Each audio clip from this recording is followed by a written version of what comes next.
नमस्कार। Super India news TV में आपका स्वागत है। मैं हूं राजेश आर्य। आइए देखते हैं आज का विशेष समाचार। पुरानी गलती सुधारने का समय। रंगनाथ मिश्र आयोग के अनुसूचित जातियों की सूची को लेकर जो भ्रम फैलाने का काम किया उसे दूर किया जाना चाहिए। केंद्र सरकार ने पूर्व मुख्य न्यायाधीश जस्टिस केजी बालाकृष्णन की अध्यक्षता में एक आयोग का गठन किया है जो इसकी जांच करेगा कि क्या मतांतरण कर मुस्लिम या ईसाई बने दलितों को अनुसूचित जाति यानी एससी की सूची में शामिल किया जाना चाहिए।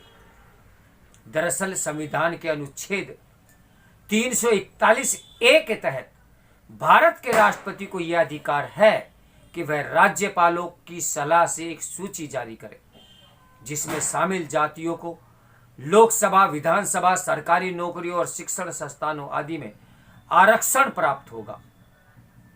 राष्ट्रपति ने 1950 में पहला आदेश जारी किया था जिसमें अछूत समझी जाने वाली हिंदू समुदाय की जातियों के साथ साथ रामदासी, कबीरपंथी, मजहबी और सिल्कगार आदि सिख जातियों को भी एससी सूची में शामिल किया गया था।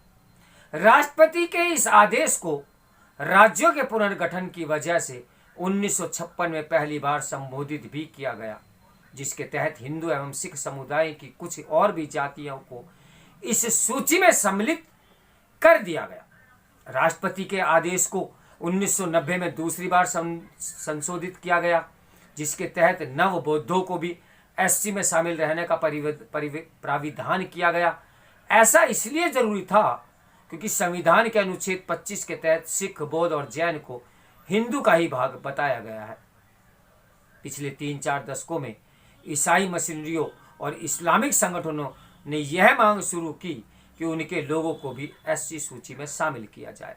उन्होंने तर्क दिया कि अनुच्छेद 341 में कहीं भी मत मजहब का उल्लेख नहीं, इसलिए राष्ट्रपति का 1950, 1956 और 1990 का आदेश संविधान के मूल अधिकारों में दिए गए समता के अधिकार अनुच्छेद 14 जाति, पंथ, रंग और भाषा के आधार पर भेदभाव के विरुद्ध अधिकार अनुच्छेद 15 और धार्मिक स्वतंत्रता के अधिकार अनुच्छेद 25 का उल्लंघन करता है। इस आधार पर 2004 में एक जनहित याचिका के जरिए राष्ट्रपति के आदेशों को सुप्रीम कोर्ट में चुनौती दी गई, जिसकी वजह से तत्कालीन सप्रंग सरकार ने जस्टिस रंगनाथ मिश्र की अध्यक्षता में एक आयोग बनाया। उसने राष्ट्रपति के आदेश के उस भाग को निरस्त करने की सिफारिश की जो ईसाई और इस्लाम मत के उन अनुयायियों को एससी सूची में शामिल करने से मना करता है जिन्होंने हिंदू दलित होते हुए उन मतों में मतांतरण किया था। मिश्र आयोग की सिफारिशों पर हंगामा हुआ तो तत्कालीन सरकार उससे पीछे हट गई।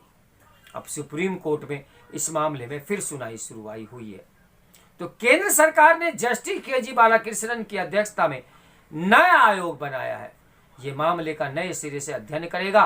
दरअसल मिश्र आयोग ने एससी सूची को लेकर बड़ा भ्रम फैलाने का काम किया, इसे जल्दी दूर भी किया जाना चाहिए।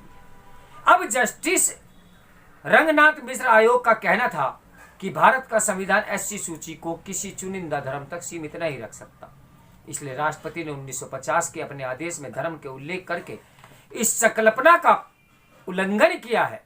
जब हम संविधान सभा में एसटी सूची से संबंधित बहस को देखते हैं तो मिश्र आयोग के इस दावे का खंडन हो जाता है। संविधान सभा में वीआई मुन्नई ने कहा था कि एससी सूची में केवल हिंदू धर्म मानने वाले रहेंगे और हिंदू धर्म छोड़कर इस्लाम एवं ईसाई धर्म में परिवर्तित हो चुके लोगों को शामिल नहीं किया जाएगा। अब संविधान सभा में इस पर सहमति थी कि एससी को आरक्षण दिया जाएगा और राष्ट्रपति एसटी में शामिल होने वाली जातियों और जनजातियों की सूची अधिसूचना के जरिए जारी करेंगे। अब मूल विचार यह था कि राष्ट्रपति भारत सरकार अनुसूचित जाति आदेश 1936 के माध्यम से तैयार पहले से मौजूद एससी सूची का उपयोग करेंगे। उक्त आदेश की धारा 2 ने ब्रिटिश सरकार को किसी भी जाति, जनजाति या जाति के भीतर किसी भी समूह के अनुसूचित जाति के रूप में मान्यता देने का अधिकार दिया था। चूंकि यह सूची 1936 में जब पहली बार बनी थी तभी धर्म को तटस्थ रखकर नहीं बनाई गई थी और हमारे संविधान निर्माता इससे पूरी तरह अवगत भी थे। इसलिए मिश्र आयोग का दावा गलत साबित होता है या गलत सिद्ध भी होता है। अब मिश्रा आयोग ने यह भी दावा किया कि केवल सिखों की दलित जातियों को एससी में शामिल करने के लिए राष्ट्रपति के आदेश में 1956 में संशोधन किया गया था। यह दावा भी भ्रामक है क्योंकि दलित सिख जातियां को एससी सूची में शामिल करने का प्राविधान 1950 के आदेश में ही किया गया था, न कि 1956 के संशोधित आदेश में। राष्ट्रपति के 1950 के आदेश का खंड 3 कहता है कि कोई भी व्यक्ति जो हिंदू धर्म से भिन्न उपासना पद्धति को मानता है उसे एससी नहीं माना जाएगा, मगर पंजाब या पटियाला और पूर्वी पंजाब राज्य संघ में रहने वाले रामदासी, कबीरपंथी और जातियों के लोगों को उस राज्य के संबंध में एससी माना जाएगा, चाहे वे हिंदू हो या सिख। अब सच तो यह है कि 1956 का संशोधन आदेश सिखों को शामिल करने के बजाय राज्यों के पुनर्गठन से उत्पन्न हुए स्पष्टता दूर करने के लिए आया था। आखिर जब संविधान निर्माताओं ने यह तय कर दिया था कि अनुसूचित जातियों की सूची में कौन कौन शामिल होगा कौन नहीं, तब फिर जस्टिस रंगनाथ मिश्र आयोग ने अपनी रिपोर्ट में इसे कैसे नकार दिया?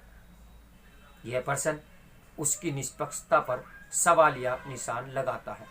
उम्मीद है नया आयोग उपरोक्त तथ्यों को संज्ञान में लेकर ही अब रिपोर्ट तैयार करेगा। अब देखते हैं आगे क्या होता है। तो मेरे साथ बने रहिए सुपर इंडियन न्यूज टीवी की ब्रेकिंग न्यूज के लिए। नमस्कार, मैं हूं राजेश आर्या।